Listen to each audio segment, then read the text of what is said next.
The Hindu Kush mountains rose like the teeth of some ancient god, jagged, unforgiving, indifferent to the ambitions of men. At 8,000 feet, the air tasted thin and metallic, each breath a reminder that this was a place where the careless died and the strong merely survived. Maya Kincaid lay prone on a shelf of rock that jutted from the mountainside like a broken promise. 27 years old, 5'3", 118 pounds soaking wet. The kind of woman most men look through rather than at. That invisibility had served her well for 6 years. Today, it would end. The custom Macmillan TAC-50 rifle beneath her hands weighed 42 pounds of precision machined steel and carbon fiber. Her father's rifle. The stock was worn smooth where his cheek had pressed against it 10,000 times. The barrel scarred by desert sand and mountain grit. Along the receiver, etched in letters he'd carved himself with a trembling hand the night before his last deployment. Reaper's Legacy, for Maya. Through the scope, 3,247 meters away, a balcony materialized in crystalline detail. Stone walls the color of ancient bone. A wooden door weathered by decades of mountain wind. And standing there, backlit by the rising sun, a man in traditional robes scanning the mountains with binoculars. Rashid al-Zahrani, the Viper. 57 years old with a gray beard and eyes that had watched too many people die. The man who'd planned an ambush in Fallujah 20 years ago with one specific purpose: to kill Gunnery Sergeant James Reaper Kincaid, Maya's father.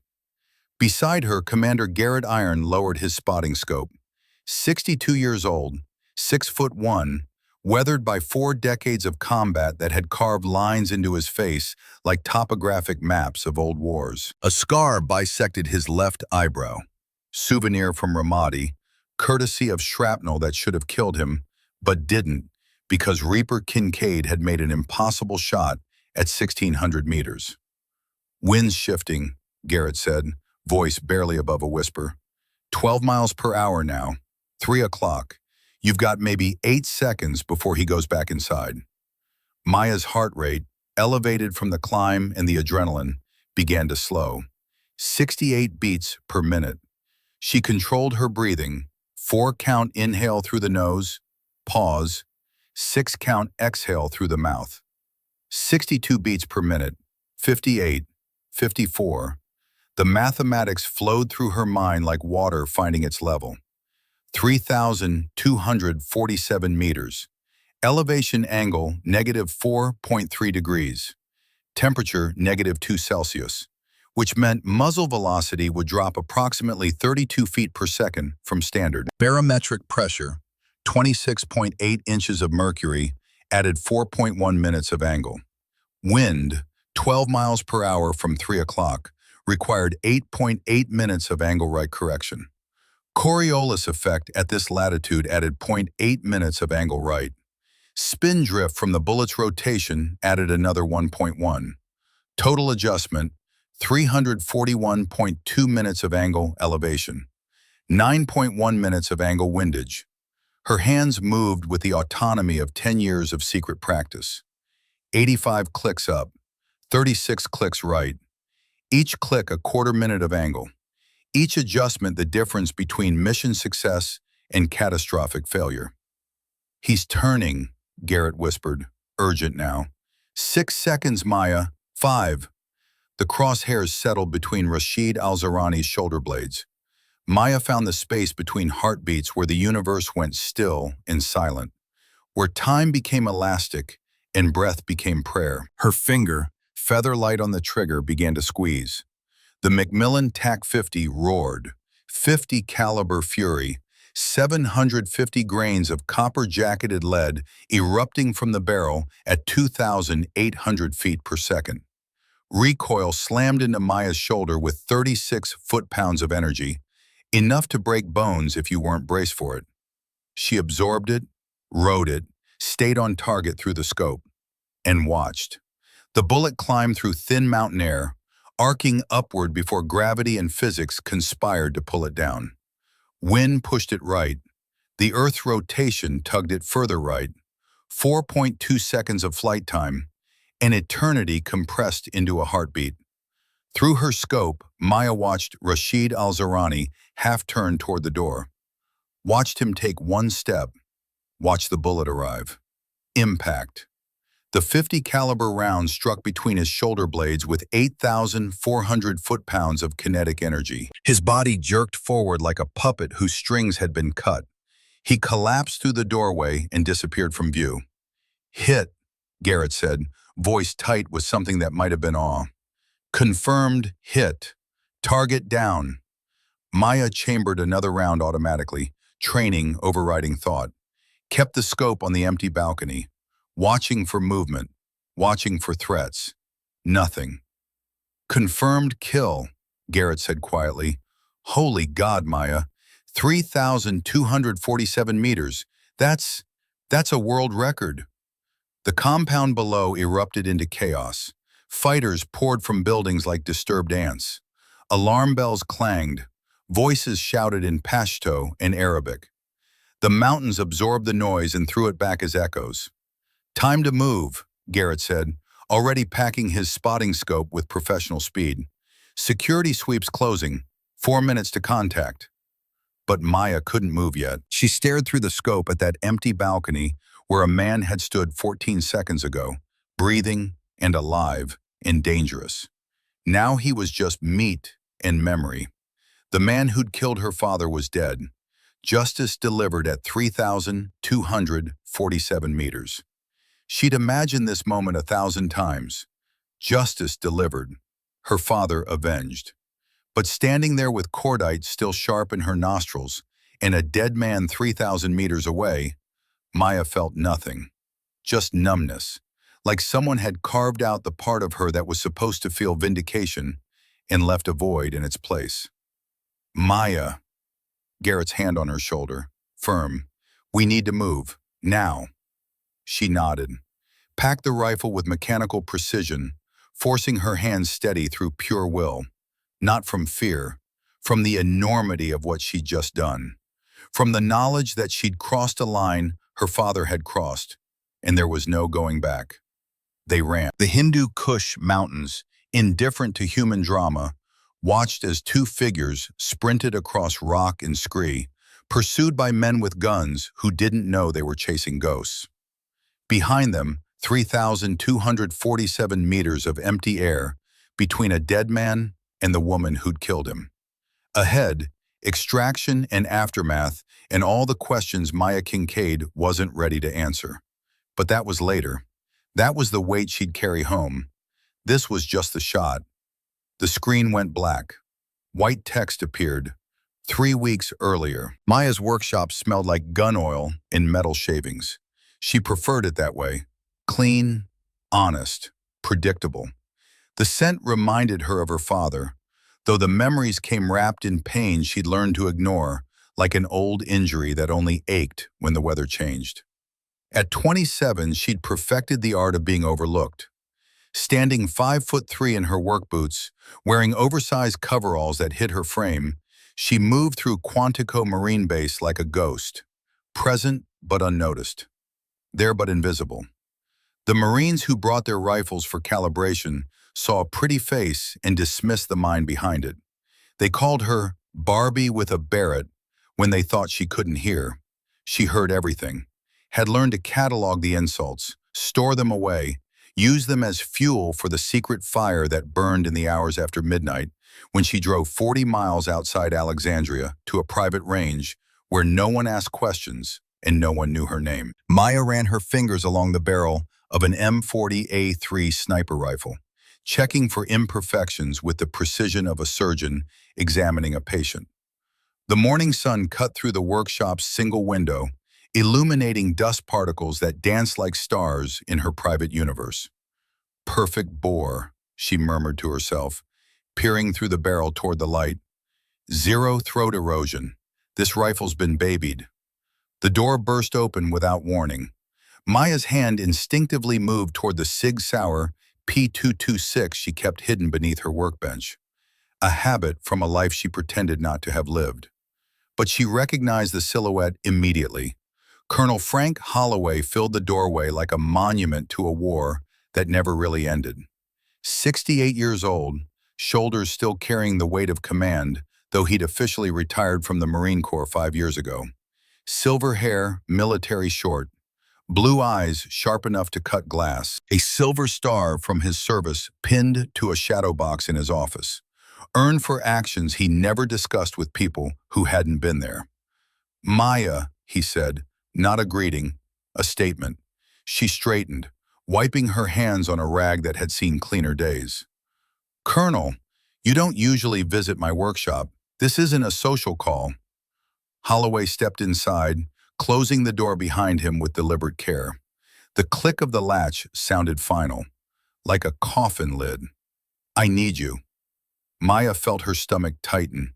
She'd known this moment would come eventually, had dreaded it, had somehow, in the darkest hours of sleepless nights, longed for it in ways she couldn't explain to herself. "I'm an equipment tech," she said carefully, each word chosen with the precision she used to measure rifle tolerances. "I fix rifles. I don't use them." "Stop." Holloway's voice cut like a blade through her deflection. "I've known you since you were 7 years old. Since your father—" "Don't." The word came out sharper than she intended. Maya took a breath, forced her voice level. "My father died 20 years ago. That doesn't make me him." Holloway pulled a tablet from his jacket, tapped the screen twice, and turned it toward her. The image froze her blood. The man on screen stood on a balcony carved into mountainside, Afghan mountains by the terrain. He wore traditional robes, but his eyes held a predator's calculation. Late 50s, maybe 60, with a gray beard and a face that had watched too many people die without feeling anything about it.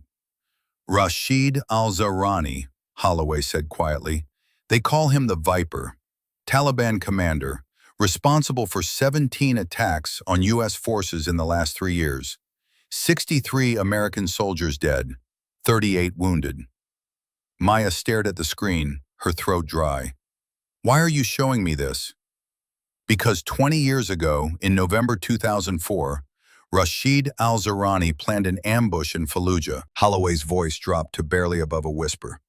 "An ambush specifically designed to kill one man, your father."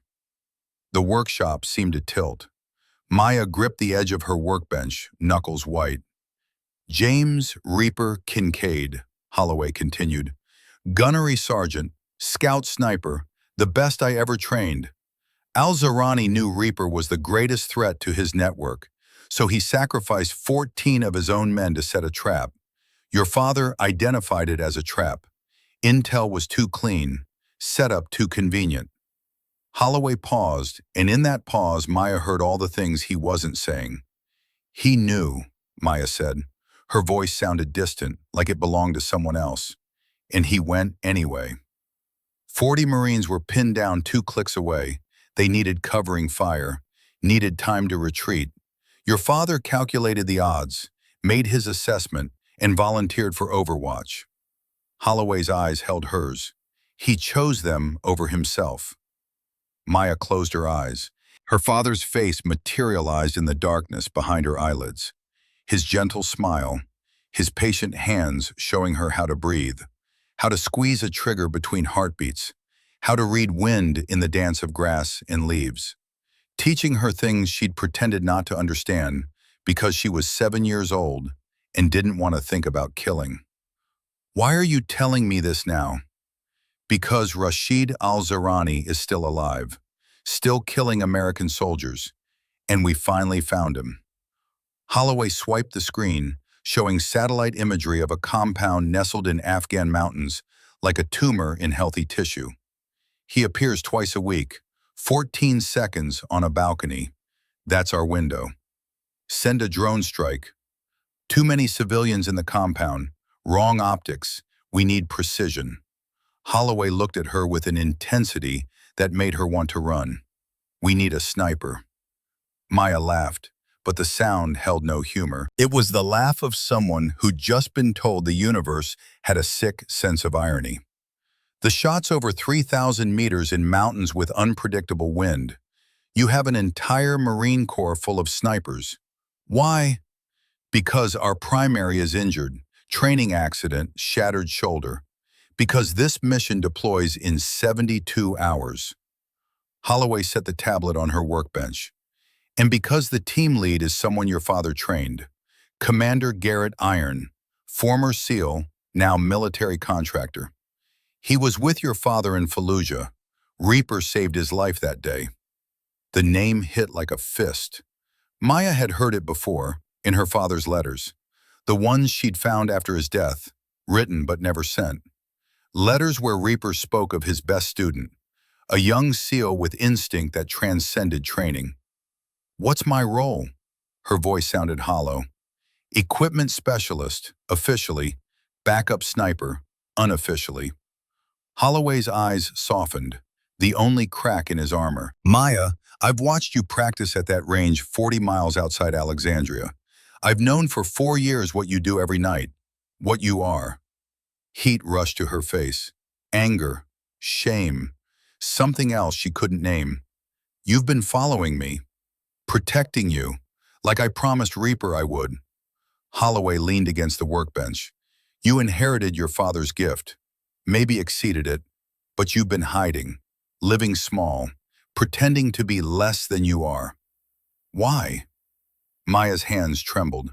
She pressed them flat against the cold metal of the bench.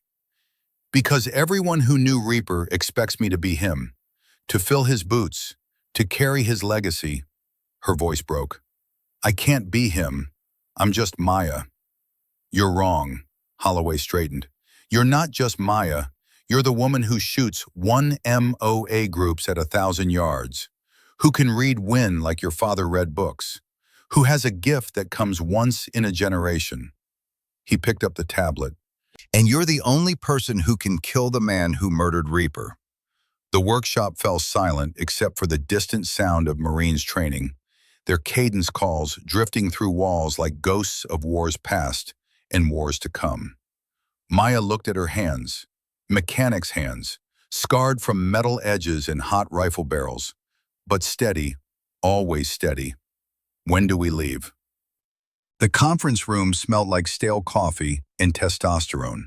5 men sat around a table covered with satellite imagery, weapon specs, and mission parameters typed in 12-point font that somehow made death seem bureaucratic.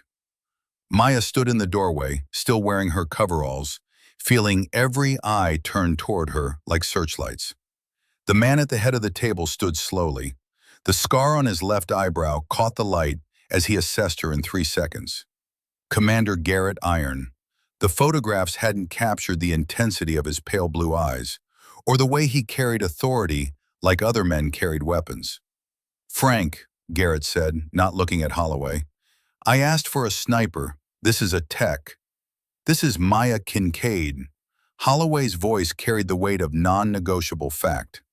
Garrett's expression didn't change, but something shifted behind his eyes. Recognition, maybe pain. James Kincaid's daughter. Yes. I respected Reaper more than any man I've served with. Garrett's voice carried the flat authority of someone accustomed to being obeyed. He saved my life twice. I owe him everything. He paused, and in that pause, Maya heard the but coming. But respect doesn't win firefights. Experience does. She's a tech. This is Tier 1 work. Maya felt the familiar burn of dismissal, that special kind of erasure reserved for women in men's spaces. She'd learned long ago that arguing only made it worse, so she stayed silent, watching, cataloging weaknesses. The other 4 men studied her with expressions ranging from skepticism to outright hostility. Dr. Owen Sterling, the team called him Doc, had the lean build and watchful eyes of a man who'd seen too many friends die. British accent, former Army Ranger, now contractor. 58 years old according to the brief Holloway had given her. He sipped coffee and said nothing, but his eyes were kind. Victor Maddox looked like his nickname, Bull. Massive shoulders, barrel chest, hands that could crush walnuts. The heavy weapons specialist wore a Texas Ranger's cap and contempt like a second skin. 58 years old, ex-Marine, the kind of man who measured worth in pounds you could lift and miles you could ruck. Luther Banks, the communications specialist, had the calculating look of someone who trusted technology more than people. 47, former Navy intelligence, pragmatic, dangerous in the quiet way that mattered. His fingers never stopped moving, typing on a laptop, adjusting equipment, never making eye contact.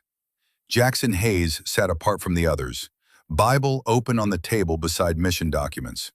They called him Preacher, the primary sniper. 52, graying beard, the 1,000-yard stare of someone who'd looked through a scope at another human being and pulled the trigger without hesitation. Kentucky accent that made every word sound like a prayer or a threat, depending on context. "Gentlemen," Garrett said, "mission brief. Target, Rashid al-Zahrani. Compound in Hindu Kush Mountains, eastern Afghanistan. Distance from optimal shooting position, 3,247 meters. Target appears Tuesday and Friday mornings, 0600 local time, 14 seconds maximum exposure." He tapped the satellite image. "Preacher is primary shooter. Miss Kincaid is—" "Maya," she said quietly. Garrett looked at her. "Excuse me? My name is Maya, not Miss Kincaid, and if I'm on this team, use my name." The room went silent. Bull snorted. Doc raised an eyebrow. Luther typed something on his laptop, possibly updating his will. Preacher's hand moved almost imperceptibly toward the knife on his belt before stopping. Garrett studied her for 5 long seconds. Maya held his gaze, refused to look away, refused to give ground. "Maya will provide equipment support and function as backup if needed," Garrett said finally. "Backup." Preacher's voice carried the soft drawl of Kentucky hills. "Sir, with respect, 3,000-meter shots aren't something you learn in a workshop." "Agreed," Garrett said, "which is why she'll qualify before we deploy." He turned to Maya. "You want on my team? Prove it. Tomorrow, 0900, range 400, 1,000 yards standard Marine qualification. Pass is 7 out of 10. Your requirement is 10 out of 10. Perfect score." Maya met his eyes. "Fair enough." "Perfect score," Bull muttered. "She'll fold like a cheap tent." Maya smiled, a small, cold expression that made her look exactly like her father's photographs. The ones Holloway kept in his office. The ones taken in Ramadi and Fallujah, where Reaper's eyes held that same quiet certainty. "We'll see," Maya said. Dawn came to Virginia like a reluctant promise. Cold, gray, the kind of morning that made you question decisions made in warm offices far from consequences. Maya arrived 30 minutes early. She'd barely slept, spending most of the night in her apartment, disassembling and reassembling her father's rifle. A ritual she'd performed 1,000 times, muscle memory and meditation combined.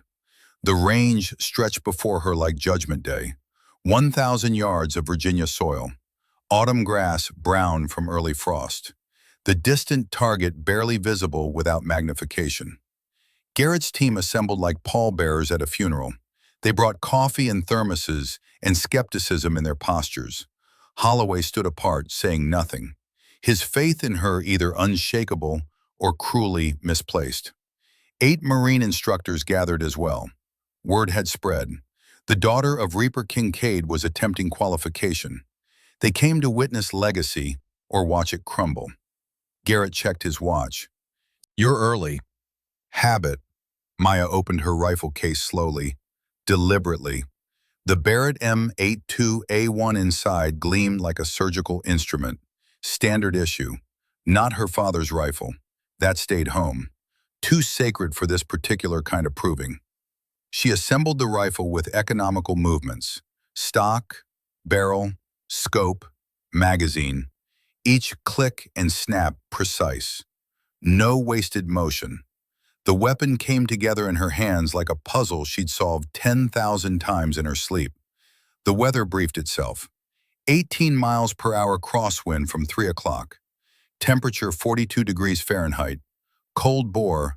The barrel hadn't been warmed by previous shots, which meant her first round would fly different from the rest. Bull lit a cigarette. Money says she doesn't make it past shot 3. I'll take that action, Doc said quietly. 20 says she makes 7. 50 says she makes all 10, Holloway announced. Everyone turned to stare at him. That's a sucker bet, Colonel, Preacher said. Then take it. Preacher didn't. Maya settled into position. Prone, bipod legs extended and firm against packed earth. Left hand supporting the stock. Right hand feather light on the grip. Finger outside the trigger guard until ready. The rifle weighed 30 pounds. The moment weighed more. She pressed her eye to the scope. The world narrowed to crosshairs and target. Wind and mathematics. Breathing and patience. Her father's voice echoed in memory, patient as sunrise. Feel the wind, Maya. Don't calculate it. Feel it. She closed her eyes. Listened to the grass whisper secrets. Felt the cold air kiss her cheek from the right. Consistent, steady, no gusts yet. 18 miles per hour meant she needed to adjust 4.2 minutes of angle right to compensate for wind drift at this distance. Temperature correction, 0.8 MOA for cold bore in ambient temperature. Total adjustment, 5 MOA right, 20 clicks. Her hands moved with the autonomy of long practice, adjusting the scope's windage knob. Click, click, click. Each click a quarter minute of angle. 17 clicks right, 3 clicks down for cold bore. She opened her eyes, settled her breathing. 4-count inhale, 4-count exhale. Heart rate dropping from 68 to 56 beats per minute. The rifle became an extension of her body. No separation between flesh and metal. The target sat 1,000 yards downrange, 10-inch X-ring at the center. Hit that, you were a shooter. Hit it 10 times, you were a sniper. Maya inhaled, half exhaled, squeezed the trigger between heartbeats. The Barrett roared. 50 caliber fury. The recoil slammed into her shoulder like divine retribution. But she rode it, stayed on target through the scope, watching. 3 seconds later, the time it took the bullet to fly 1,000 yards, the target shuddered. Hit, one of the Marine instructors called through binoculars. X-ring. Bull dropped his cigarette. Lucky shot, he muttered. Maya didn't respond. She chambered the next round, the bolt action smooth as silk. Settled back into position. Same wind, same calculations, same cold mechanical process that transformed thought into death at distance. Shot 2, X-ring. Shot 3, X-ring. Shot 4, X-ring. By shot 7, the Marines had stopped talking. The only sounds were wind through grass, the Barrett's periodic thunder, and the distant ting of bullets punching paper. Maya fired shot 8, then 9. Each report identical, each impact devastating. She chambered the 10th round, settling into the rifle one last time. Moving target, Garrett's shout cracked across the range like a whip. Before Maya could react, the downrange target began tracking left to right, pulled by cables she hadn't known existed. 4 miles per hour lateral movement, not part of standard qualification, not fair. Every instinct screamed protest.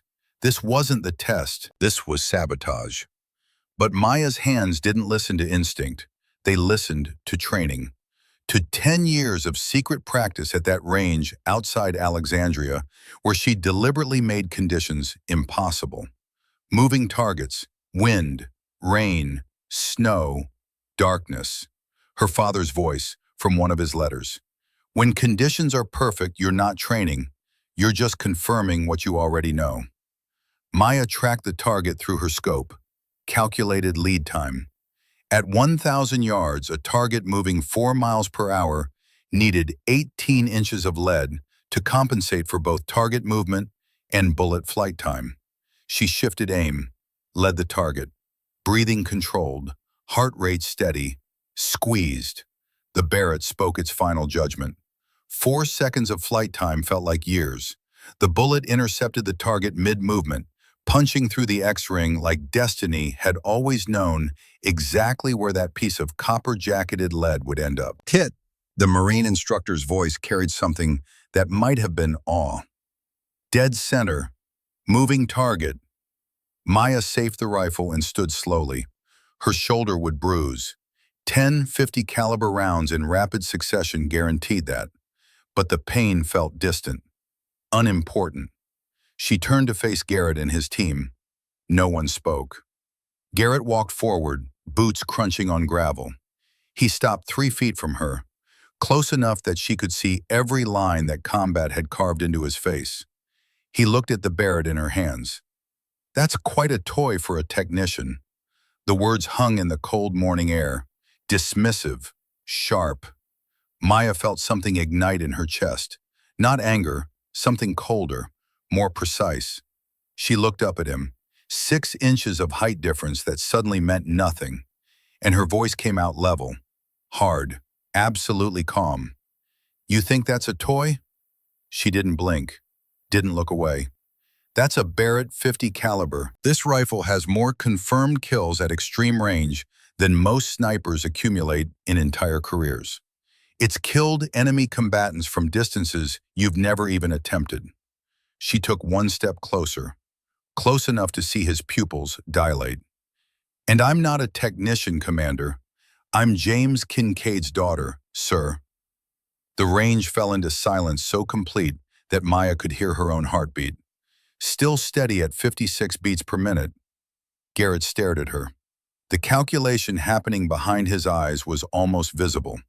Reassessment, recognition, something that might have been respect fighting something that definitely was prejudice. Holloway's voice broke the moment. Any other questions, Garrett? Garrett's jaw tightened. He looked at Maya for 5 more seconds, then stepped back. Gear up, wheels up 0600 tomorrow. Welcome to the team, Kincaid. He turned and walked away, his men following like iron filings pulled by a magnet. Doc paused beside Maya. That was either the bravest or stupidest thing I've seen in 30 years. He smiled slightly. I'm hoping for brave. Maya watched them go. Adrenaline finally beginning to fade, leaving exhaustion in its wake. Holloway approached quietly. Your father would have been proud. Would he? Maya's voice cracked. I don't even know if this is what I want or just what everyone expects. Maybe both. Maybe neither. Holloway looked toward the target 1,000 yards away, where 10 bullets had written their verdict. But you're going. Not for Reaper, not for you, for me. Maya looked at the Barrett in her hands. Her father had carried a rifle just like it, had killed men with it, had died because of it. In a way, died because being a warrior meant walking into traps with eyes open. I'm scared, she whispered. Good. Fear makes you careful. Arrogance gets you killed. Holloway squeezed her shoulder gently. Trust your training. Trust yourself. That night, Maya packed in her small Alexandria apartment. The ritual felt ceremonial, religious in its precision. Clothing designed for mountain cold, medical supplies, protein bars that tasted like cardboard but kept you alive. Extra socks. Her father had been fanatical about dry socks. And then from the back of her closet, she pulled out the hard case. The rifle inside wasn't standard issue. Custom Macmillan TAC 50, bolt action, 50 BMG, 42 pounds of precision engineering, her father's rifle. Left to her in a will she'd read once and never again because the words hurt too much. The stock was worn where his cheek had pressed against it 10,000 times. The barrel showed micro scratches from desert sand and mountain grit. And engraved along the receiver in letters her father had carved himself, Reaper's Legacy for Maya. She ran her fingers over the words, feeling their depth. I don't know if I can do this, Dad, she whispered to the empty apartment. I don't know if I'm enough. The rifle, of course, said nothing, but somewhere in her chest, in the place where memory lives stronger than reason, Maya heard her father's voice. "You're more than enough, baby girl. You always have been." She closed the case gently, like tucking a child into bed. Tomorrow she would board a C-17 transport headed for war. Tomorrow she would face men who doubted her, a mission that might kill her, and a target who'd murdered the man who taught her everything that mattered. Tomorrow, Maya Kincaid would stop hiding. Tonight she allowed herself one last moment of being small, of being scared, of being just a 27-year-old woman who missed her father and wished the world was different. Then she locked that feeling away in the same place she kept her fear and her doubt, stood up, and started loading magazines. The C-17 Globemaster's engines screamed their metal prayer to physics in thrust. Maya sat in the cargo bay, surrounded by Garrett's team, the rifle case between her knees, heading toward mountains that had broken empires and men in equal measure. Garrett sat across from her, studying mission documents by red overhead light. After 20 minutes, he looked up. "Your father," he said, not a question, just an opening. Maya waited. Ramadi, 2003. Insurgent ambush on convoy. Reaper made a shot at 1,600 meters. 4 tangos, 7 seconds. Saved 38 Marines. Garrett's voice carried something Maya hadn't heard before. Reverence. "I was the convoy commander. He never told me he could make that shot. Just did it." "He never told me combat stories," Maya said quietly. "Only training, because he wanted me to have a choice, wanted me to choose this life, not inherit it." Garrett folded the documents. "Why workshop? Why hide what you are?" Maya looked at the rifle case. "Because being Reaper's daughter is like carrying a monument. Everyone expects greatness, excellence, legacy, and I'm just..." "You shot 10 for 10 with a moving target at the end. In cold bore conditions." Garrett leaned forward. "You're not just anything. You're exceptional. Or lucky. Luck's what you call skill when you don't want to take credit for it." He paused. "Out there in Afghanistan, there's no room for hiding. People die when warriors pretend to be something less. And if I'm not good enough, then you would have missed. You didn't." Garrett's eyes held hers. "Reaper trained you. I can see his methods in your shooting. But there's something else, something yours. That's what makes you dangerous." The cargo bay shuddered through turbulence. Maya felt her stomach drop, then settle. "Tell me about Fallujah," she said quietly. Garrett went still. "What do you want to know?" "Everything. How he died. What he said. Why he walked into that trap when you told him it was bait." Garrett was silent for 30 seconds, long enough that Maya thought he wouldn't answer. "We knew something was wrong," he said finally. "Intel was too perfect, set up too convenient. Reaper identified it as a trap within 5 minutes of reviewing the brief. I wanted to abort, but 40 Marines were pinned down 2 clicks away. They needed covering fire, needed time to retreat. So Dad volunteered? No. He ordered me to stand down. Said it had to be him because he was the best shot, most experience, best chance of success." Garrett's voice dropped. His last words to me before he moved to Overwatch position. He looked away, and Maya saw something she hadn't expected to see in a man like Garrett Iron. Tears. He said, "Tell Maya 3 things. First, I chose those 40 men because I already had 27 years with her, and they deserved 50 more years with their families. Second, tell her I'm sorrier about missing her wedding than I am about dying. Third, tell her she's free from my shadow. She doesn't owe me glory. She owes herself happiness." Maya felt tears threaten, but refused them. "Not here, not now." "I've carried that message for 20 years, Garrett said. "Didn't know how to deliver it. Didn't know if you knew what you were. But watching you shoot yesterday," he shook his head, "you're already better than him. You just don't know it yet." The C-17 began its descent toward Bagram Airfield.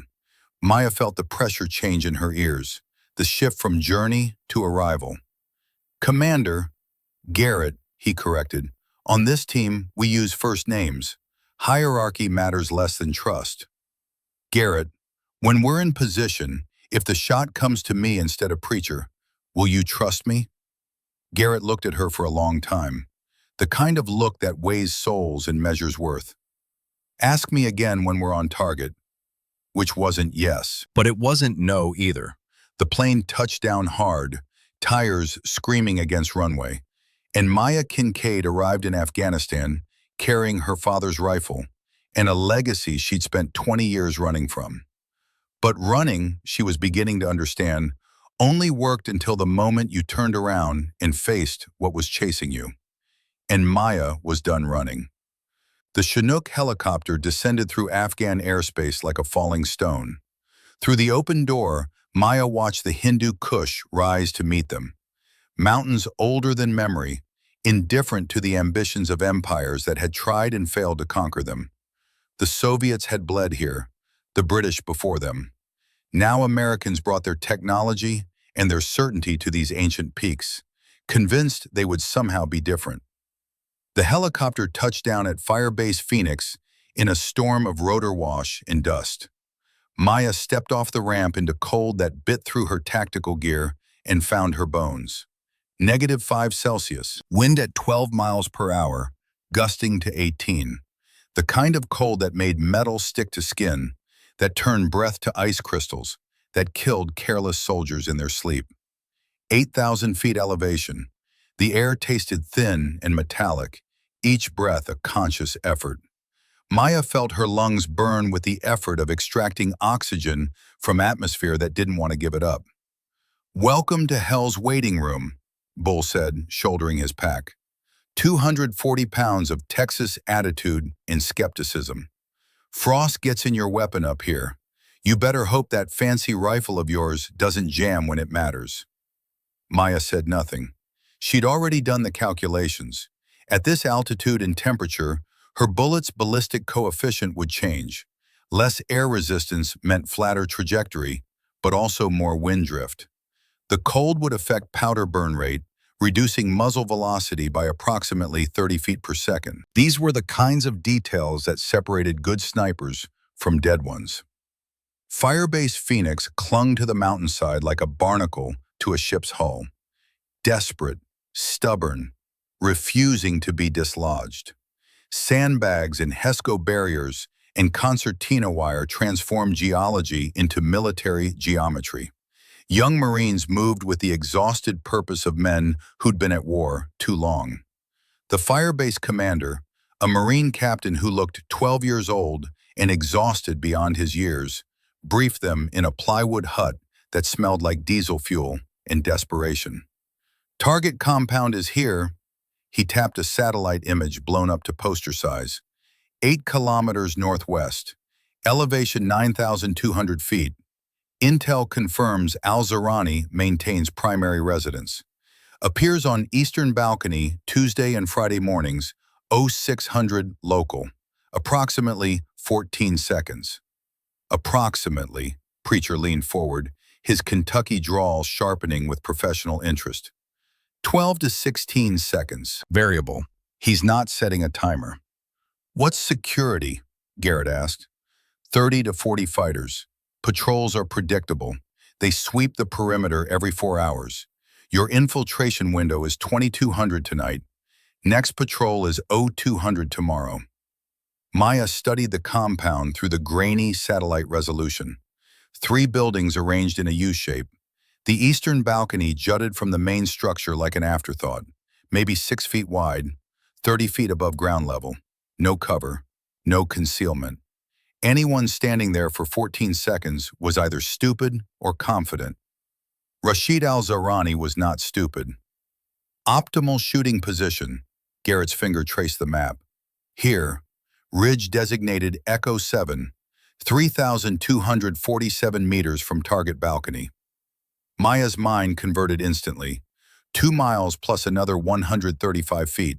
The kind of distance where bullets fell more than they flew. Where wind became your enemy or ally, depending on how well you read its intentions. "Wind conditions?" Preacher asked. Variable, 8 to 15 miles per hour. Direction shifts with thermal currents. Morning shoot window gets the calmest conditions, which meant still nearly impossible. Garrett looked at his team. Questions? Just one, Maya said quietly. Everyone turned. Has anyone actually confirmed Al-Zarani appears exactly at 0600? Or is that an average of observed appearances? The captain blinked.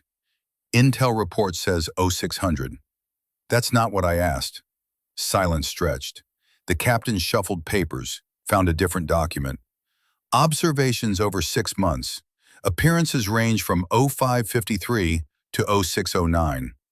So we have a 16-minute window where he might appear for 14 seconds.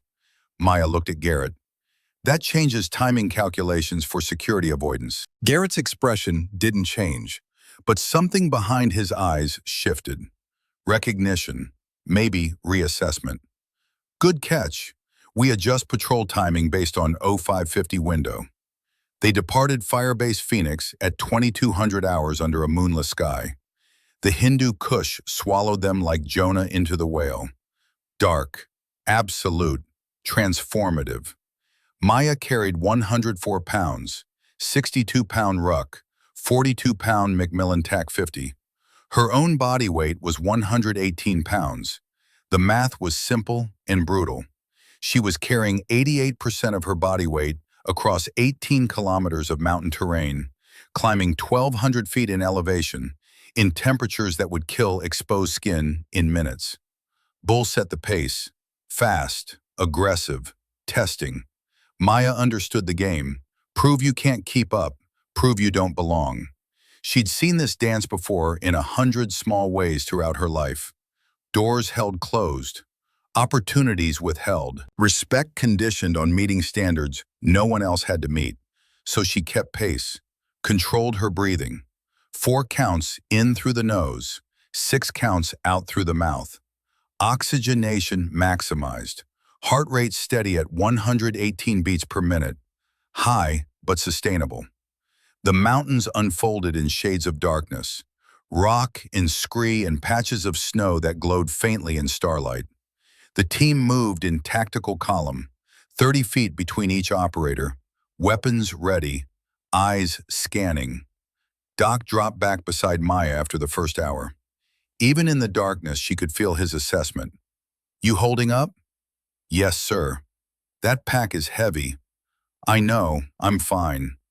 He studied her for a moment, then nodded and moved forward again. But she heard him say something to Garrett, too quiet to make out the words, but the tone was approval. At 0315, they were 8 kilometers from Firebase Phoenix and 8 kilometers from target compound. Halfway. In the valley between destinations where soldiers were most vulnerable. Luther, walking point, stopped suddenly. His fist went up. The universal military signal for freeze. Everyone stopped. Maya's hand moved to her M4 carbine, selector switch from safe to semi, with a click that sounded too loud in the mountain silence. Luther knelt, examining the trail. His hand moved slowly, tracing something in the dirt. Then he looked back at Garrett, and even in the darkness, Maya could see the fear in his eyes. Wire, Luther whispered. The word hit like electricity. Maya's training kicked in before thought. She froze completely, not even breathing, every muscle locked. IED, improvised explosive device, hidden pressure plate or tripwire connected to artillery shells or homemade explosives. The Hindu Kush was littered with them, left over from Soviet occupation, from Taliban resistance, from decades of war layered on war like geological strata. Nobody move, Garrett's voice carried absolute authority. Luther, can you trace it? Luther pulled out a red lens flashlight, the kind that preserved night vision. He swept the beam slowly across the trail. The thin wire glinted like a spider's web in the red light, stretched across the path at ankle height. Trace goes that way. Luther pointed right, into rocks. I can't see the device without... The world exploded. Maya never knew what triggered it. Maybe Luther's light. Maybe a pressure plate they hadn't seen. Maybe the device was on a timer and their arrival was just catastrophically bad luck. The blast picked her up and threw her backward like a child's toy. She flew through air. No control, no orientation, just force and momentum, and the certainty that this was how she would die. She hit rock hard. Her helmet cracked against stone and stars bloomed behind her eyes. Constellations of pain. The ringing in her ears drowned out everything. No sound. Just a high-pitched whine like the universe screaming. Maya lay still, checking for damage. Fingers moved. Toes moved. Legs responded. Arms functioned. She tasted copper. Blood from a split lip or bitten tongue. She rolled onto her hands and knees, shaking her head to clear it. The world swam, then slowly stabilized. The blast site was a crater, smoke and dust still rising. The team was scattered, dark shapes on the ground, some moving, some terrifyingly still. "Report!" Garrett's voice cut through the ringing. "Sound off!" "Doc, operational." The medic was already moving, checking bodies. "Bull, good." The big Texan stood, limping but mobile. Luther, concussed but functional. Maya, she tried to speak, coughed. Tried again. Operational. Preacher. Silence. Doc reached him first. Maya saw the medic's body language change. The sudden urgency, the quick movements. She struggled to her feet, ignoring the protest from her ribs, and moved toward them. Preacher lay on his side, right arm bent at an unnatural angle. Blood covered the right side of his face. His breathing was shallow, rapid, the sound of lungs struggling. "Shrapnel to shoulder and face," Doc reported, hands already working. Pressure bandages appearing like magic. "Right eye damaged, possible skull fracture. He needs medevac now." Garrett was already on the radio. "Phoenix Actual, this is Hunter 7. IED strike. One urgent surgical. Request immediate dust-off." Static. Then, "Hunter 7, Phoenix Actual. Negative on dust-off. Weather system moving in. Bird can't fly in these conditions. ETA for medevac 48 hours minimum." 48 hours? Garrett's voice was flat. "Hill, I'm aware, Hunter 7. I'm sorry, you're on your own." Garrett stared at the radio like he could will it to give different answers. Then he looked at his team. At Preacher, bleeding and broken. At the target compound 8 kilometers away. At the mission window that was closing with every second. "Sir," Doc said quietly, "I can stabilize him, but he can't shoot. Zero depth perception. Shoulders destroyed. Can he survive 48 hours? If we keep him warm, and the wound doesn't get infected, and he doesn't go into shock." Doc's tone made clear those were all very big ifs. "But he's combat ineffective." Garrett looked at the sky, at the stars that had watched empires rise and fall in these mountains. "We abort," he said finally. "Get Preacher back to Phoenix." "Sir," Bull stepped forward, "Al-Zarani, if we abort, he goes to ground. We lose him.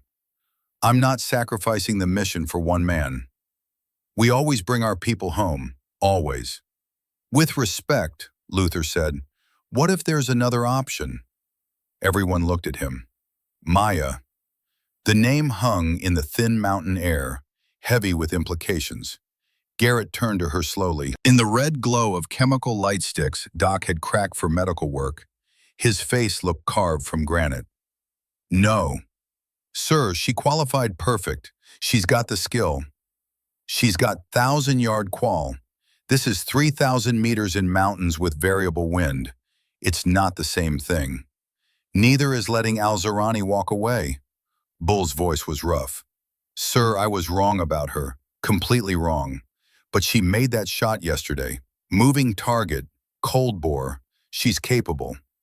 Maya knelt beside Preacher, pressing a pressure bandage to his shoulder where blood seeped through Doc's work.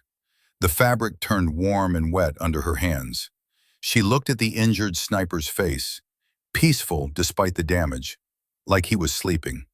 She thought about her father, walking into an ambush in Fallujah, knowing it was a trap, going anyway because 40 Marines needed him. Legacy wasn't just skill, it was choice.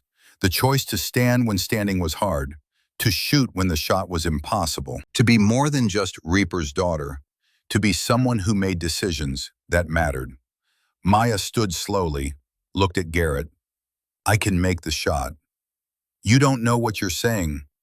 3,247 meters. Her voice was steady, calm. Elevation 9,200 feet. Temperature approximately -2 Celsius. Wind 8 to 15 miles per hour. Variable direction. Bullet drop 341.2 minutes of angle. Flight time 4.2 seconds. Coriolis effect 0.8 minutes of angle right. Spin drift 1.1 minutes of angle right. She paused. I know exactly what I'm saying. Knowing the math isn't the same as making the shot. Then teach me. Maya stepped closer to Garrett. You have 10 hours before the shoot window. You were Reaper's best student. He trained you. Train me in 10 hours. That's enough time to remind me what I already know. Maya's voice didn't waver. My father taught me first. You taught him. Circle completes. The decision played across Garrett's face. Duty versus pragmatism. Protection versus mission. Finally, he nodded. Get Preacher stabilized and bivouacked here. Doc stays with him. Bull and Luther provide security. Maya and I continue to ridge position. He looked at Maya. 10 hours. I'll teach you everything I know. But if you can't make the shot when the time comes, we abort. Clear? Clear. They moved through darkness like ghosts, leaving behind Preacher's shallow breathing and Doc's quiet prayers. The 8 kilometers to ridge position felt longer than the 8 they'd already traveled. Each step weighted with new purpose. Garrett set a slower pace now, stopping frequently to test Maya's knowledge. Wind check. Maya closed her eyes, felt the air on her face. 11 miles per hour from 2 o'clock. Steady, no gusts. How do you know no gusts? The sound. Gus whistle. This is smooth flow. Temperature effect on powder burn. Every 10 degrees Celsius change affects muzzle velocity by approximately 4%. We're at -2. Rifle will be cold soaked. Estimate velocity loss of 30 to 35 feet per second from standard. They climbed. Rock gave way to snow, then back to rock. The Hindu Kush tested every muscle, every joint, every cell that needed oxygen the thin air wouldn't provide. Tell me about training, Garrett said after an hour. Holloway said he's known for 4 years, but you were training before that. Maya was quiet for a moment, then. I started when I was 17, 10 years ago. Every night I could get away. Drove to a private range outside Alexandria. Owner was a Vietnam vet. Didn't ask questions. Didn't care who I was. 10 years of secret practice. I told myself it was therapy, working through grief. But I was preparing.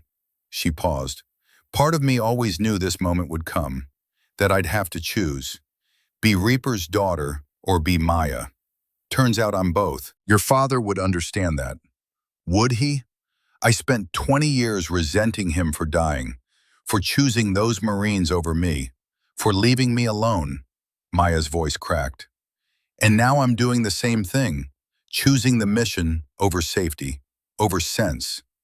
No, Garrett said, you're choosing to honor his sacrifice by being worthy of it. That's different. At 0500 hours, they reached Echo 7 Ridge. The position was perfect, a natural shelf of rock overlooking the valley, with the target compound visible 3,247 meters away. Garrett unpacked his ranging equipment, confirmed the distance with laser. 3247, exactly as briefed. Maya set up her father's rifle. The Macmillan TAC-50 settled onto its bipod like coming home. She checked the bore, the scope, the trigger pull. Everything perfect. Everything ready, except her. Talk to me, Garrett said, settling beside her with his spotter scope. What are you feeling? Scared. Good. Fear makes you careful. He adjusted the scope. Now tell me the shot. Maya looked through her scope. The compound jumped into magnification. 3 buildings, the eastern balcony, the door that would open and reveal her target. Range 3247, elevation angle -4.3 degrees, temperature -2 Celsius, wind, she paused, feeling, 10 miles per hour, variable direction 2 to 3 o'clock. Calculations, 341.2 MOA elevation, wind call 7.2 MOA right for 10 miles per hour. But if wind shifts to 3 o'clock, I need 8.8. Coriolis effect at this latitude adds zero point 0.8 MOA right.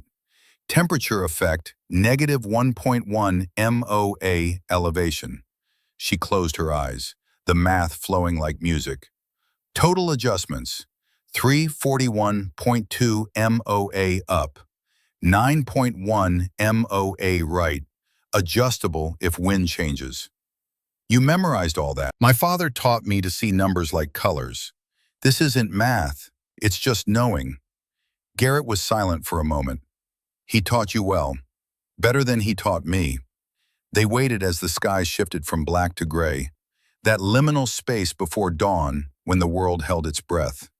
Maya thought about Preacher 8 kilometers away, bleeding, about her father, dead 20 years, about all the moments in life that came down to single decisions, single shots, single chances. Tell me about Fallujah, she said quietly. What happened after my father died? Garrett adjusted his spotter scope, checking the compound for movement. We extracted. 40 Marines made it out. 3 didn't, including Reaper. We carried his body 12 kilometers through hostile territory because we don't leave our people. Did he suffer? It was fast. He made his shots, took out 7 tangos in 11 seconds. They returned fire. He was hit twice, chest and neck. Garrett's voice went rough. He died in my arms. Took him maybe 90 seconds. What did he say? Garrett was quiet for so long, Maya thought he wouldn't answer. He said, "Tell Maya I see her mom. Tell her it doesn't hurt." Garrett's voice broke. "Tell her I'm finally free." Maya felt tears threaten. He was tired. He was 47. He'd been at war for 25 years, yeah. He was tired. Garrett looked at her. But he wasn't tired of you. Never you. You were what kept him human, what gave him reason to come home. At 05:35, Luther's voice crackled over the radio. Hunter 7, Overwatch, contact, 20+ hostiles, 500 meters north of your position, moving your direction. Garrett grabbed binoculars, scanned. Confirmed, security sweep, they're early. ETA to your position? Maya asked. 6 minutes. Target window is 0550 to 0609. I know. Garrett keyed his radio. Bulldog, be advised, we have company inbound. Maintain position and silence. He looked at Maya. We have a problem. Security sweep arrives at our position in 6 minutes. Target might appear in 15 minutes. We'll be in a firefight when the shot window opens. Or we abort now, Maya said. Or we abort. She looked through her scope, at the compound, at the balcony where a man who'd killed her father would stand for 14 seconds, offering the only chance for justice she might ever get. There's a third option, Maya said slowly. I'm listening. Al-Zarani's running a security sweep. That means he knows something's wrong. Possibly knows we're here. She turned to Garrett. If he's paranoid enough for random sweeps, he's paranoid enough to check the perimeter himself before his scheduled appearance. That's speculation. No, that's psychology. You don't send security unless you're worried. And if you're worried, you want visual confirmation before you expose yourself. Maya checked her watch. I think he appears early, not 0600, closer to 0550, maybe even 0545. If you're wrong, we're blown and he escapes. If I'm right, we complete the mission before the sweep reaches us. Maya looked at him. Trust me, trust my father's training. The mountains held their breath. Somewhere below, 20 Taliban fighters moved toward their position. Minutes away, somewhere in the compound, a man who'd killed Reaper prepared for his day, unaware that legacy was about to come calling. Garrett keyed his radio. "Bulldog, stand by. We're holding position for early target appearance." "Say again, sir?" "We have—" "I know what we have. Trust Maya's read. Hunter 7 out." He looked at her. "If this goes wrong—" "It won't. You sound like your father." "Good." At 0543, as security forces closed to 600 meters, as the sky shifted from gray to pale blue, the compound door opened. Maya's heart rate, steady at 62, dropped to 54. Rashid al-Zahrani stepped onto the balcony. He wore traditional Afghan robes, brown and weathered. His gray beard caught the early light. He held binoculars, scanning the mountains, looking for threats he could sense but not see. "Target," Garrett whispered. "Range 3247. Wind 10 miles per hour. 2 o'clock. Steady. You have the shot." Maya's world narrowed. The rifle became her body. The scope became her eye. The bullet waiting in the chamber became her will. She felt the wind on her face. 10 miles per hour. Steady. No gusts yet. The morning calm before thermal currents started. Her breathing slowed. 4-count inhale. Hold. 6-count exhale. Heart rate 52. Al-Zahrani turned slightly, presenting his back. Not ideal. Center mass was best. But backs worked if the angle was right. Maya settled the crosshair between his shoulder blades, adjusted for wind, for distance, for the weight of 20 years of grief and 10 years of training. "Wind shift," Garrett said. 12 miles per hour now. 3 o'clock. Maya adjusted. 8.8 MOA right instead of 7.2. Small changes at this distance meant life or death. "He's turning," Garrett said. "About to go back inside. 8 seconds. That's all she had. Maybe less. Maya inhaled, full breath, let half out, held. Found the space between heartbeats where the world went still and eternal and perfect. Her finger, feather light on the trigger, began to squeeze. Not a pull, a squeeze. Gentle, inevitable. The Macmillan TAC 50 roared. Recoil slammed into her shoulder. 36 foot-pounds of energy trying to break bones. Maya absorbed it, rode it, stayed on target through the scope. The bullet left the barrel at 2,800 feet per second, 50 caliber, 750 grains of copper-jacketed lead, angry and precise. Flight time, 4.2 seconds. Maya watched through her scope, not breathing, as the bullet flew. She could almost see it, a dark streak against pale sky, arcing down from the ridge toward the valley. Dropping, dropping. Wind pushing it right, gravity pulling it down. Al-Zahrani was halfway through the doorway when the bullet arrived. The impact was catastrophic. The 50 caliber round hit between his shoulder blades with 8,400 foot-pounds of energy. His body jerked forward, then collapsed, disappearing into the doorway. "Hit," Garrett said, voice tight with awe. "Confirmed hit. Target down." Maya chambered another round automatically, training overriding emotion. She kept the scope on the doorway, watching for movement. Nothing. "Confirmed kill," Garrett said. "Holy God, Maya. 3,247 meters. That's a world record. That's impossible." The compound exploded into activity. Fighters poured from buildings. Alarms sounded. Chaos bloomed like blood and water. "Security sweep breaking into run," Luther reported over radio. They heard the shot. "ETA, your position, 4 minutes. "Time to leave," Garrett said. He started packing gear with professional speed. Maya stared through the scope at the doorway where Al-Zahrani had fallen, where the man who'd killed her father had breathed his last breath, never knowing his death had been waiting 20 years. She'd imagined this moment 1,000 times. Justice delivered. Her father avenged. But standing there with cordite still sharp in her nostrils and a dead man 3,000 meters away, Maya felt nothing, just numbness, like someone had carved out the part of her that was supposed to feel vindication and left a void in its place. Maya, Garrett's hand on her shoulder, we need to move, now.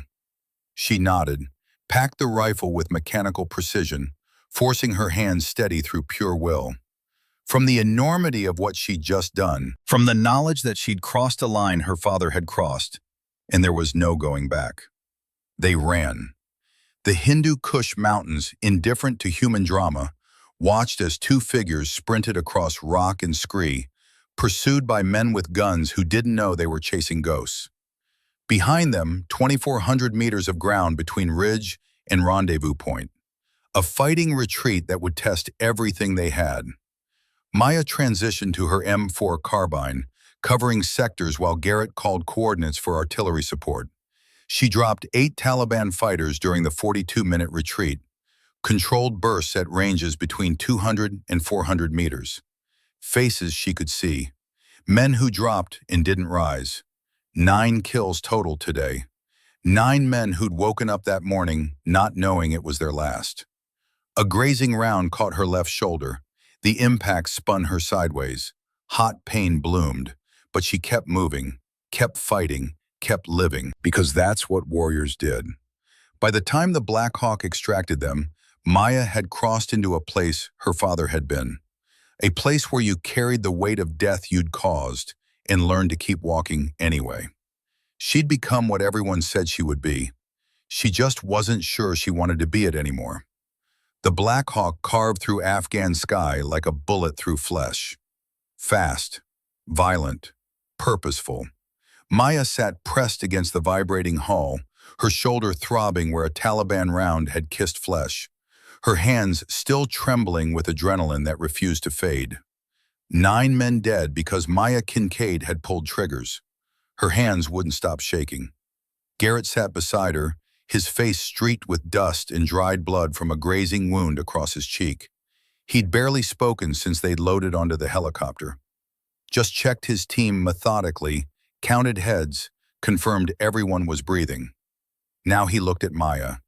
Really looked. The way people looked at soldiers after their first combat, searching for cracks, for breaks, for the moment when the person you were disappeared and something else took residence in your skin. "Talk to me," he said, voice barely audible over the rotors. Maya stared at her hands. They looked like her hands, same fingers, same scars from working on rifles. But they felt foreign, like they belonged to someone else. "I killed 9 people today," she said. "You completed the mission. You saved your team. You did what had to be done. Does it get easier?" She looked at him. "Did it get easier for you?" Garrett was silent for a long time. "No," he said finally. "Anyone who says it gets easier is lying or broken. You just get better at carrying it." He paused. "Your father asked me the same question once, after his first kill in combat, Kosovo, 1999.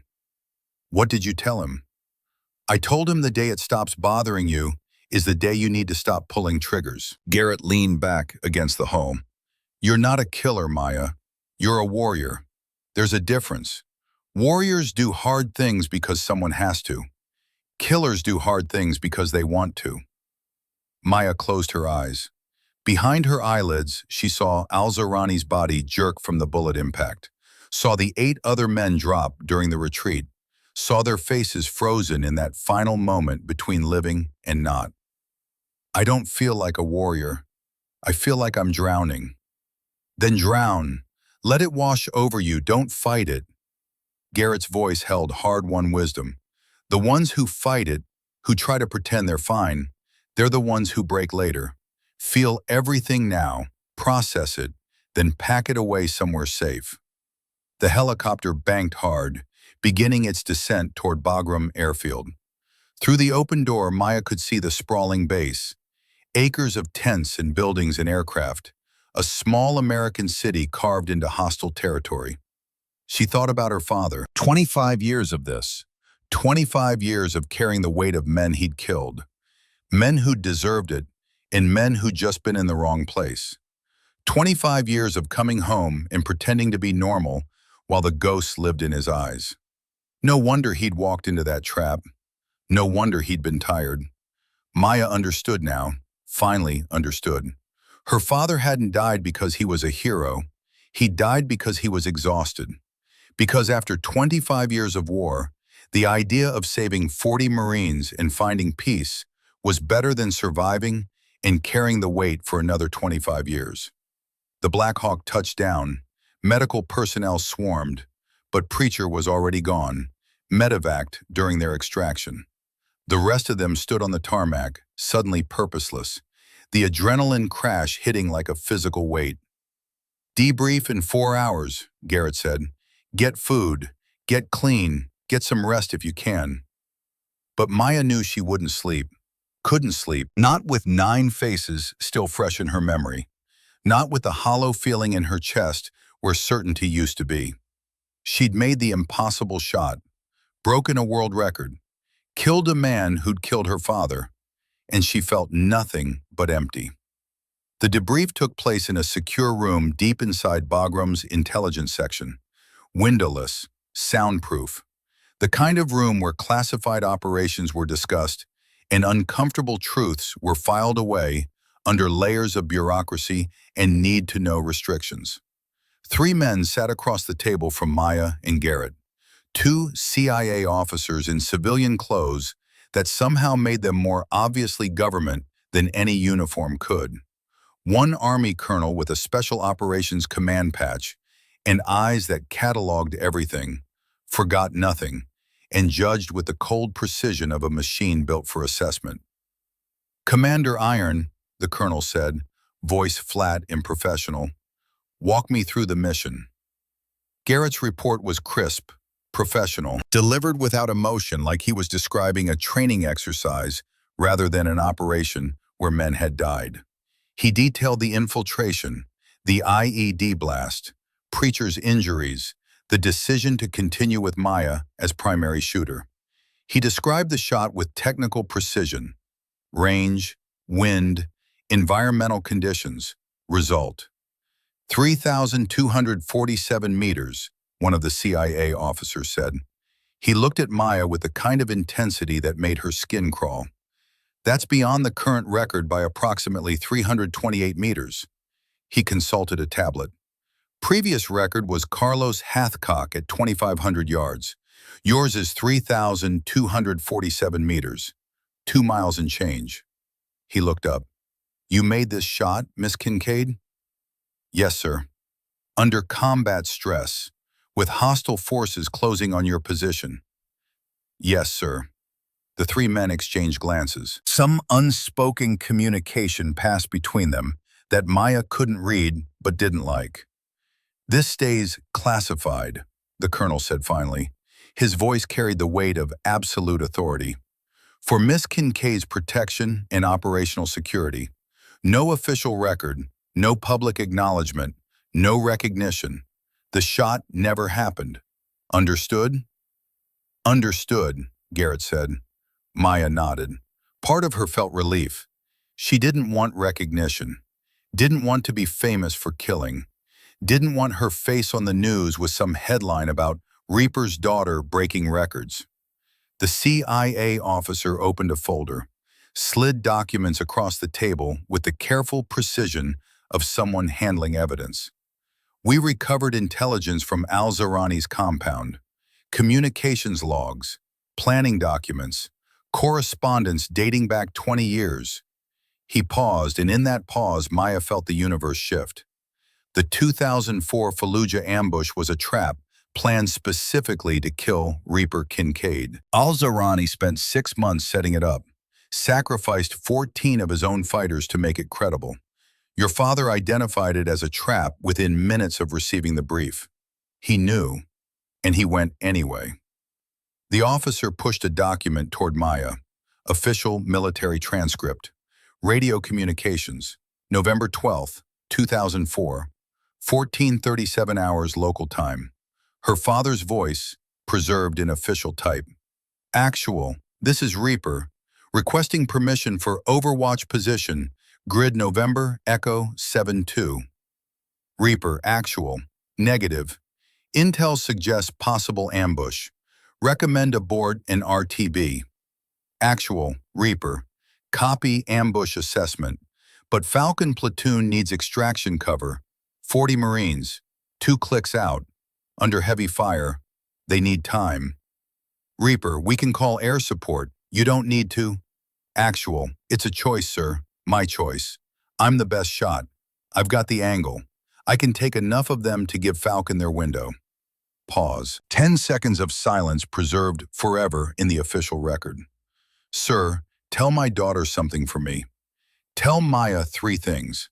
First, I chose those 40 men because I already had 27 years with her, and they deserved 50 more years with their families. Second, tell her I'm sorrier about missing her wedding than I am about dying. Third, tell her she's free from my shadow. She doesn't owe me glory. She owes herself happiness. Another pause. And tell her this was my choice. Nobody's fault, just my choice. Reaper out. The room fell silent. Maya stared at the words until they blurred. Her father's final thoughts before walking into death with eyes open. Before choosing 40 strangers over his own daughter. He made that choice, Garrett said softly. Nobody ordered him. He volunteered because that's who Reaper was. He chose them over me. Maya's voice shook. No, the colonel said, and his tone held surprising gentleness. He chose to give you a world where 40 families stayed intact, where 40 Marines came home. He chose to be the kind of father who taught his daughter what honor looks like, even if the lesson cost him everything. Maya felt tears burning, threatening. She refused them. Not here, not in front of these men who dealt in death like it was paperwork. Is there anything else, sir? The colonel exchanged glances with the CIA officers. Not at this time. You'll be contacted regarding recognition for this operation. Dismissed. The debrief concluded with paperwork, signatures, the bureaucratic transformation of violence into administrative record.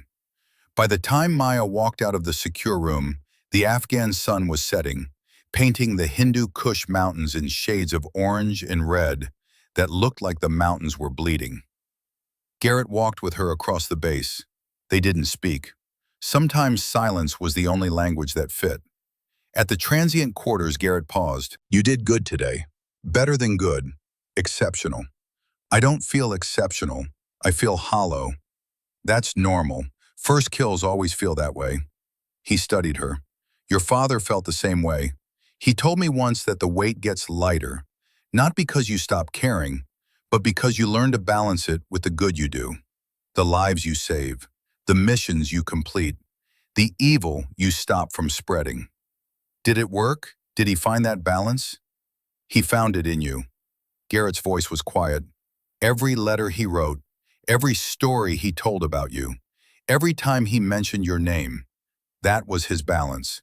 You were his proof that the world was worth fighting for. Maya stopped in the corridor outside the secure room. The fluorescent lights hummed overhead, sterile, cold. She pressed her back against the concrete wall and closed her eyes. The transcript had made it real.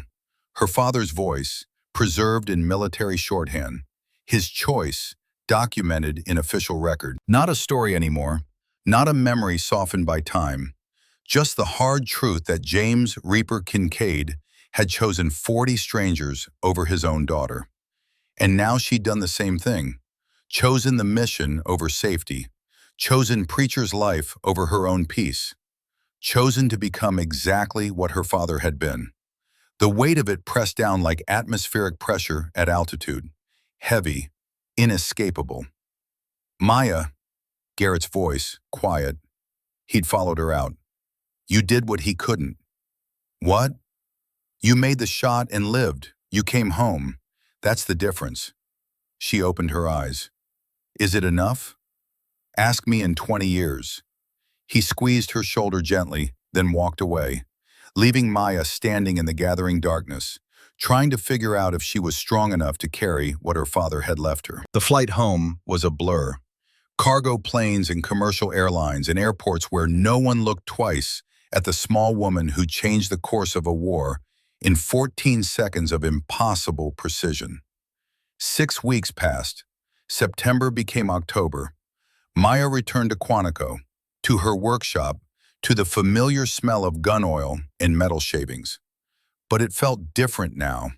She felt different, like she'd left part of herself in those Afghan mountains and brought back something else, something heavier. She didn't sleep well. When she did, she saw faces. 9 men falling. Al-Zarani jerking forward, preacher's blood on her hands. On a gray morning in late October, Colonel Holloway met her at the base entrance. "Walk with me," he said. They walked in silence toward the sniper school building, past Marines running training evolutions, past ranges where rifles spoke in practice cadence. "How are you?" Holloway asked. "Complicated." "Good." Simple answers after complex events mean you're not processing correctly. They stopped overlooking Range 400. Garrett's report was glowing, said you made decisions under pressure that saved the mission, said you have tactical instincts that exceed your shooting skills. "I did my job." "You exceeded your job. Which brings me to why we're here." Holloway turned to face her. "I've arranged something, a ceremony, private, just people who need to know. I don't want, I know, but this isn't about what you want. It's about what you've earned." His voice softened. "And what your father would have wanted." Before Maya could respond, Holloway started walking. She followed, legs moving on instinct. Inside the sniper school building, the main classroom had been transformed. Chairs in rows, maybe 40 people in dress uniforms. At the front, a podium and an American flag worn from operations, faded in places where sun and wind and war had leached the color. Maya recognized faces. Garrett and his team, the Marine captain from Firebase Phoenix, several sniper school instructors, and scattered throughout the room, older men, 50s, 60s, even a few pushing 70, wearing uniforms with scout sniper tabs and ribbons that told stories of wars fought in jungles and deserts and mountains across decades. "Who are they?" she whispered. "Marines your father trained, Marines who served with him, Marines who knew Reaper." Holloway guided her forward. They came to honor his legacy. A man stood at the podium, ancient and weathered like driftwood, 76 years old with a spine that age and combat couldn't bend. His uniform bore more ribbons than Maya could count, accumulated across wars she'd only read about in history books. "Command Sergeant Major Everett Stone Palmer," Holloway murmured. "Ladies and gentlemen," Stone's voice carried decades of authority, the kind of voice that had ordered men into fire and brought them home again. "We are gathered to recognize exceptional achievement in precision marksmanship under combat conditions." He looked directly at Maya. "Maya Kincaid, step forward." Maya's legs moved on their own. She found herself before the podium, before Stone, before eyes that understood what she'd done and what it cost. Stone looked at her with eyes that had watched empires fall. 28 years ago, I trained a young Marine named James Kincaid. He was arrogant, stubborn, and gifted beyond measure. I spent 6 months breaking his ego and 2 years teaching him everything I knew about putting bullets through people at impossible distances. A few quiet chuckles from the older Marines. War humor, the kind that didn't translate outside the tribe. Reaper became the best student I ever trained. He exceeded my skills by his 3rd deployment, made shots I wouldn't have attempted, saved lives I couldn't have saved. Stone paused. "When he died in Fallujah, I lost proof that the world could produce men like that. Heroes who chose honor over survival." Maya felt her throat tighten. 3 weeks ago, Colonel Holloway told me James Kincaid's daughter had made a shot at 3,247 meters. Under combat conditions, under enemy fire, with hostile forces closing. Stone's voice dropped. "I told him that was impossible, that only Reaper could have made that shot. Even Reaper would have called it low percentage. He stepped down from the podium, approached Maya directly, reached into his uniform jacket and pulled out a small wooden box, worn smooth by handling. Your father gave me this before his last deployment, told me to hold it until his daughter was ready, until she'd proven she was more than his legacy, until she'd become her own legend.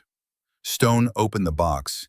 Inside, on faded red velvet, lay a small metal tab, worn, scratched, stained with sweat and time in desert sand. Maya recognized it instantly. Her father's Scout Sniper tab. James Reaper Kincaid wore this for 15 years, through Iraq, through Afghanistan, through every mission where he put his life on the line. Stone lifted the tab with gentle reverence. He wanted you to have it, not as inheritance, as recognition that you'd earned the right to carry what it represents. He held it out toward her chest. Maya stepped back. No, sir. Shock rippled through the room. Stone's hand froze. I can't accept this, Maya said quietly. Her voice shook but held steady enough. I made one shot. My father made thousands. I killed 9 men in one day. He saved hundreds over 25 years. I'm not qualified to wear his tab. I'm not him. I'll never be him. The room fell into absolute silence. Stone studied her for a long moment. Then slowly, he smiled. It transformed his weathered face, made him look decades younger. You just proved you're exactly who he wanted you to be. Maya blinked. Sir, your father refused this tab 3 times before I finally pinned it on him by force. Said he didn't deserve it. Said the tab was for warriors who'd proven their humanity, not just their kill counts. Stone's eyes gleamed. He wanted you to understand something that took him 15 years to learn. That being a sniper isn't about the shots you make. It's about knowing when not to take them, about carrying the weight with humility, about being more than just a killer with good aim. He stepped forward. Maya didn't retreat this time. You've earned this, Stone said firmly. Not for the shot, for knowing the shot doesn't define you. He pinned the tab to Maya's shirt. The ancient metal settled over her heart, and Maya felt something shift inside. Some locked door opening, some weight lifting, some part of her father finally coming home. Stone stepped back, came to attention, and saluted. Then, like a wave spreading through the room, all 35 veteran snipers rose to their feet. They stood at attention, backs straight despite decades of wear, and saluted in unison. The silence was deafening.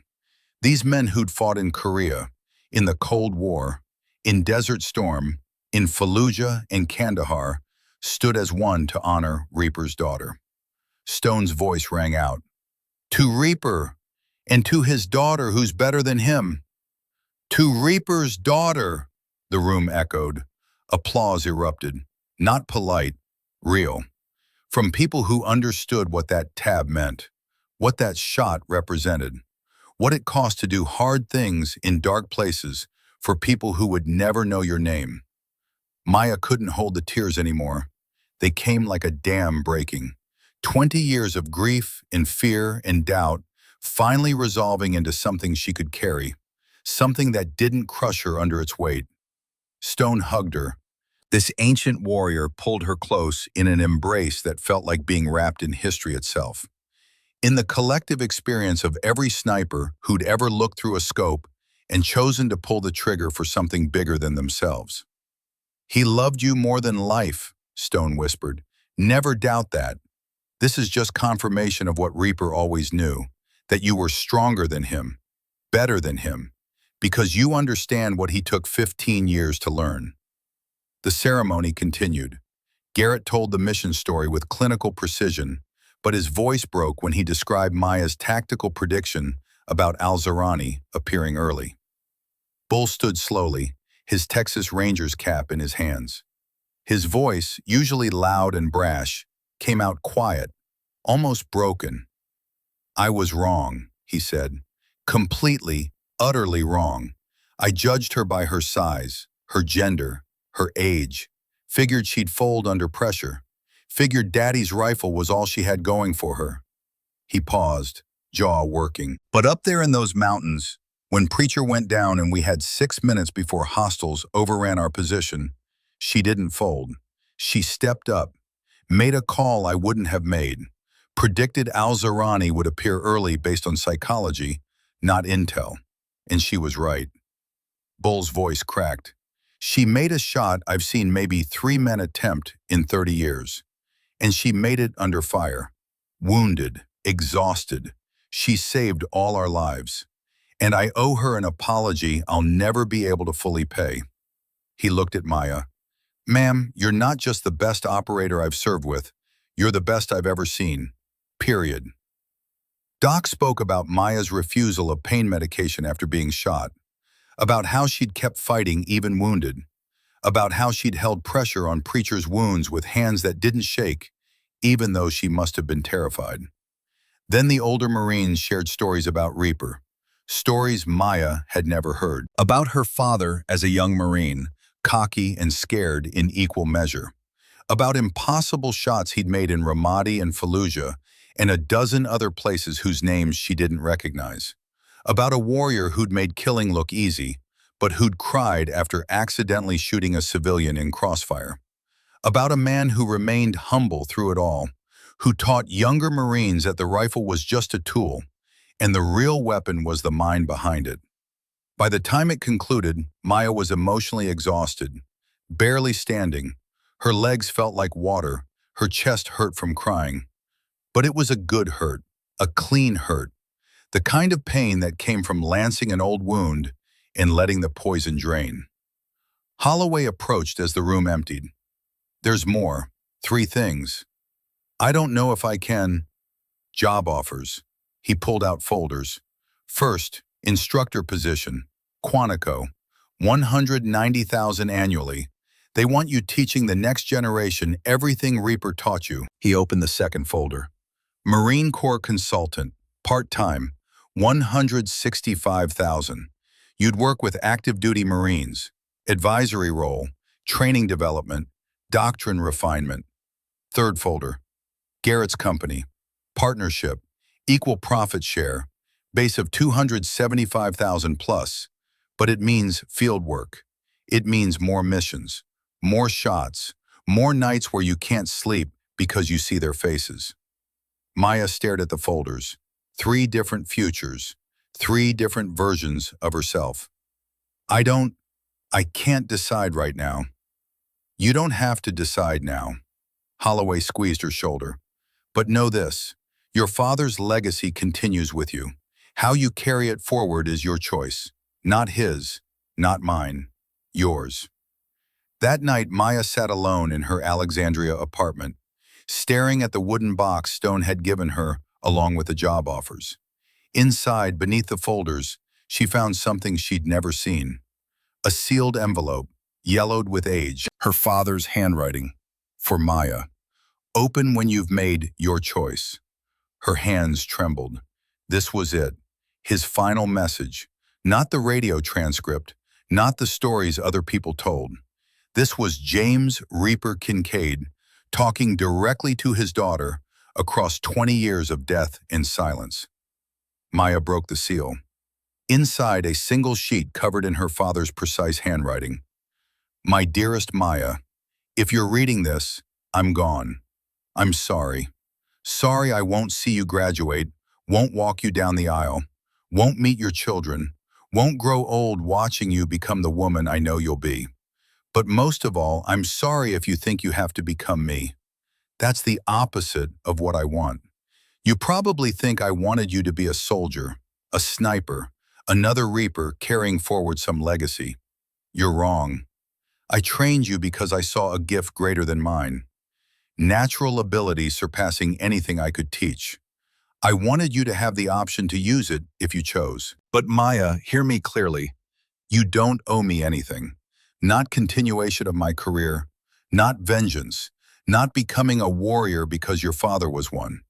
You owe yourself everything. The chance to discover who Maya Kincaid is, what she wants, what gives her life meaning beyond impossible shots. The shot you've made, The one that led you to open this proves you have skill. But skill without purpose is mechanics. I don't want you mechanical. I want you fully, completely, beautifully human. 3 things. First, I died by choice. If I'm gone, it's because I sacrificed myself for something that mattered more than survival. Don't grieve the decision. Honor it by living fully. Second, you are more than my daughter, more than my legacy, more than my skills wrapped in a smaller package. You are Maya Kincaid. Unique, exceptional, worthy of respect and love regardless of whether you ever pick up a rifle again. Third, I'm prouder of who you are than what you do. Your kindness matters more than your accuracy. Your character matters more than your kills. Your humanity matters more than your warrior skills. The world will try to define you by your talents. Don't let it. Define yourself by your choices, by the life you build, by the people you love and the causes you serve, by the version of yourself you see in the mirror.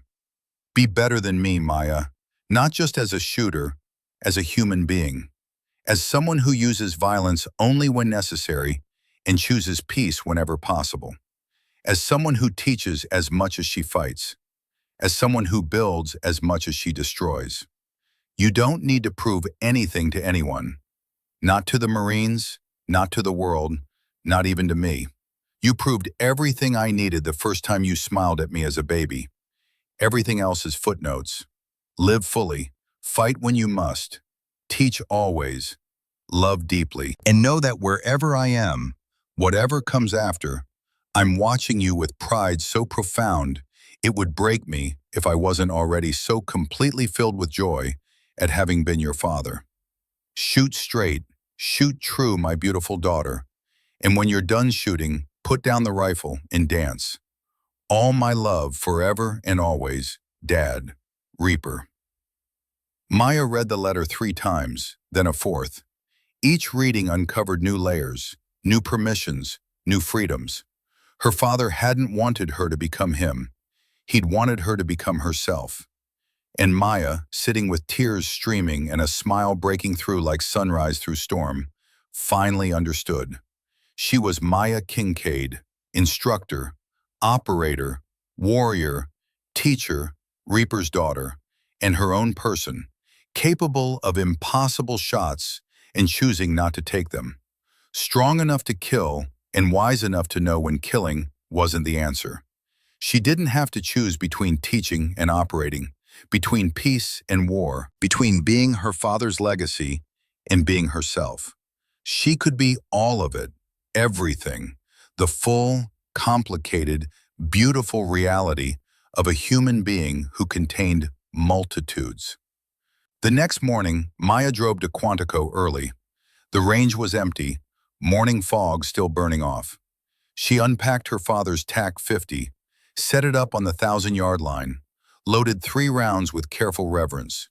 The first shot for her father, for Reaper, for the man who'd taught her everything and wanted her to exceed him. The second shot for herself, for Maya, for the woman who'd made impossible shots and learned she was more than her accuracy. The third shot for the future, for whoever she'd become, for all the choices still ahead.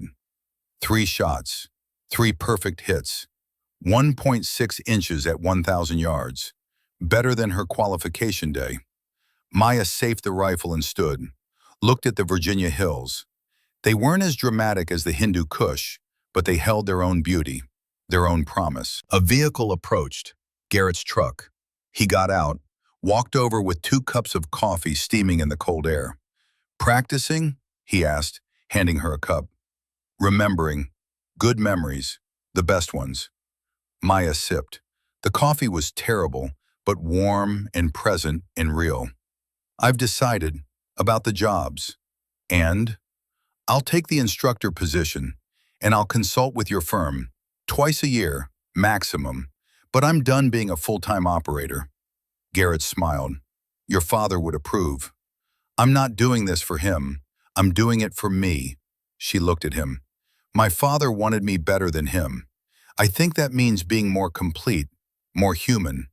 choosing when to fight and when to teach, understanding both are necessary.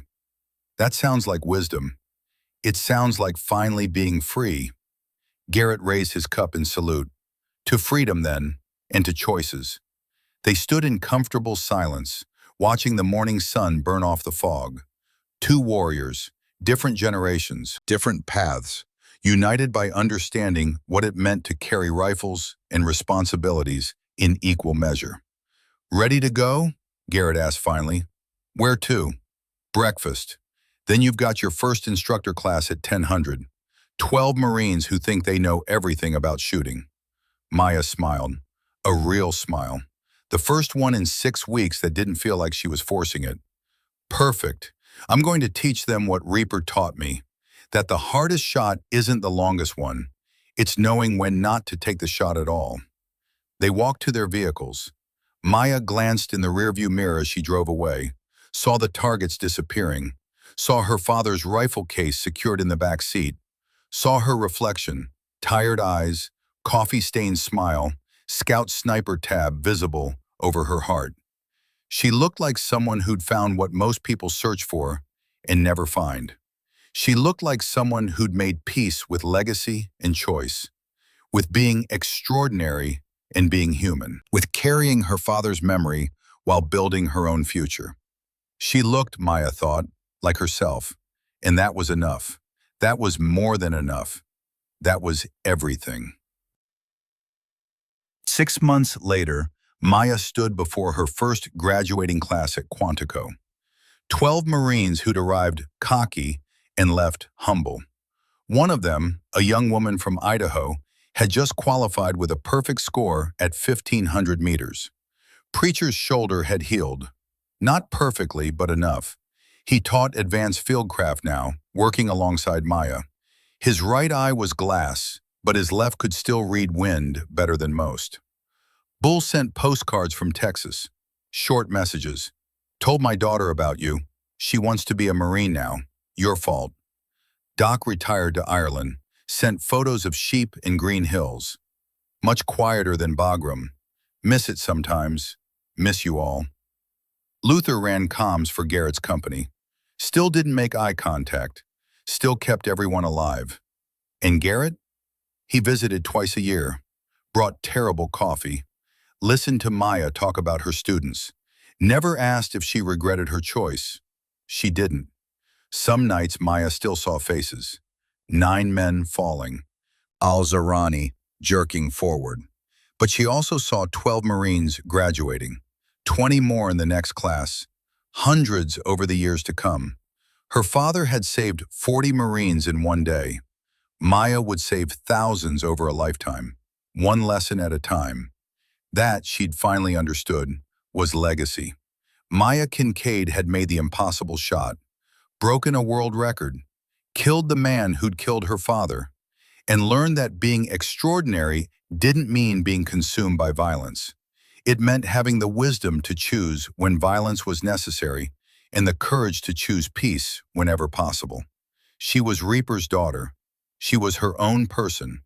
She was both and neither, and everything the world needed from warriors who understood that the true battle wasn't against enemies abroad, but against the temptation to let conflict define you. And as she drove through the Quantico gates toward her new life, toward teaching and training, and occasionally answering the call to impossible shots in impossible places, Maya finally understood her father's last lesson. Shoot straight, shoot true, and when you're done shooting, put down the rifle and dance. She was learning to dance, and the music was beautiful.